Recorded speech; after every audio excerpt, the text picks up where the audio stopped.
یہ کہانی ایک نافرمان اور لالچی عورت کی ہے جو مظلوم پر ظلم اور اللہ کی نافرمانی کرتی رہی جب تک کہ اس کے گناہوں نے اسے زندہ انسان سے ایک بھیانک گدھے میں بدل کر پوری قوم کے لیے عبرت نہ بنا دیا۔ ایک چھوٹے سے گاؤں کی ہے جہاں عبدل نام کا ایک غریب لیکن بے حد سچا اور نیک دل مومن رہتا تھا۔ عبدل کی سب سے بڑی دولت اس کا ایمان اور صبر تھا۔ وہ دہاڑی مزدوری کر کے مشکل سے گزارا کرتا تھا لیکن ہر حال میں اللہ کا شکر ادا کرتا تھا۔ عبدل کی پتنی زرینہ اس زمین پر اس کی سب سے بڑی آزمائش تھی۔ زرینہ نہ صرف نالائق اور کمبخت تھی بلکہ وہ اپنے گھمنڈ اور لالچ میں اندھی تھی۔ وہ بازار میں بنا پردے کے گھومتی، بے پرواہی سے ہنستی اور ہمیشہ امیروں کی طرح جینے کا سپنا دیکھتی۔ وہ عبدل کے ایمان اور صبر کا مذاق اڑاتی۔ زرینہ کی سب سے بری عادت تھی حقق کو لباد، بندوں کے حقق کی نافرمانی۔ وہ گھر پر آئے بھوکے فقیر کو بے عزت کر کے بھگا دیتی، کہتی تمہارے اللہ نے تمہیں کچھ نہیں دیا تو ہم کیا دیں؟ اور وہ جان بوجھ کر نماز کے وقت گھر کا سب سے شور والا کام کرتی تاکہ عبدل کی عبادت میں خلل پڑے۔ عبدل اسے قرآن کی آیتوں اور حدیثوں سے سمجھاتا،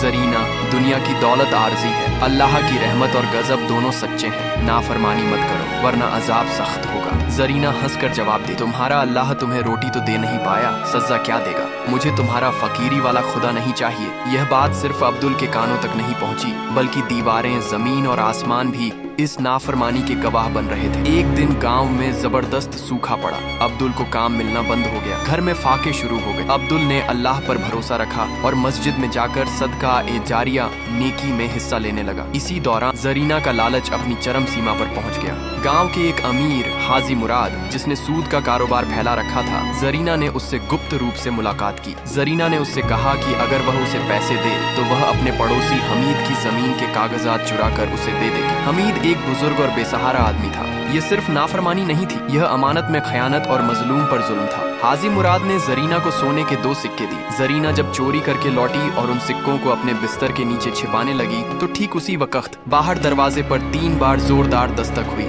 دھم دھم دھم۔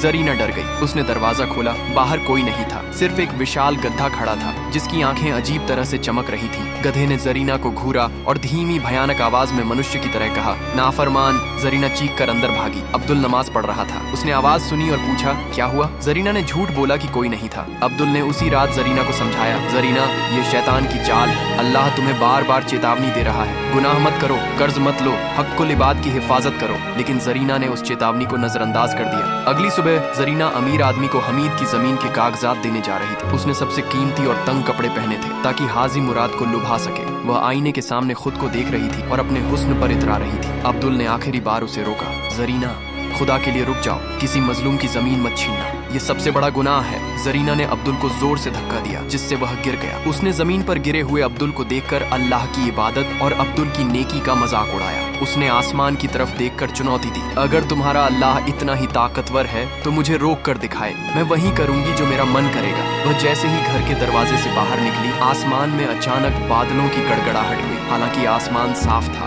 ایک پل کے لیے سب کچھ تھم گیا۔ حاجی مراد جو زرینہ کا انتظار کر رہا تھا اور عبدل جو زمین پر گرے تھے، دونوں نے دیکھا زرینہ کا شریر اچانک بھیانک روپ سے آکار بدلنے لگا۔ اس کے کپڑے پھٹ گئے، اس کی کمر جھکنے لگی، اس کے ہاتھ چھوٹے اور کھردرے ہونے لگے اور اس کی ٹانگیں موٹی اور عجیب طرح سے مڑ گئیں۔ کچھ ہی سیکنڈ میں زرینہ کا شریر پوری طرح سے ایک کالے بھیانک گدھے کے روپ میں بدل گیا، لیکن اس گدھے کے شریر پر اس کا چہرہ، وہی لالچی، گھمنڈی اور خوبصورت چہرہ، ادھورا رہ گیا تھا۔ اس کی آنکھیں انسان کی تھیں جو اب بے انتہا پچھتاوے سے بھری تھی۔ وہ آواز نکالنے کی کوشش کرتی لیکن اس کے گلے سے صرف گدھے جیسی دردناک ریگ کی آواز نکلتی تھی۔ یہ بھیانک منظر کسی ہارر فلم سے کم نہیں تھا۔ حاجی مراد یہ درشیہ دیکھ کر دہشت میں وہیں گر گیا۔ اس نے اللہ سے توبہ کی اور قسم کھائی کہ وہ آج سے سود خوری چھوڑ دے گا۔ اس نے حمید کی زمین کے کاغذات فوراً عبدل کو لوٹا دیے۔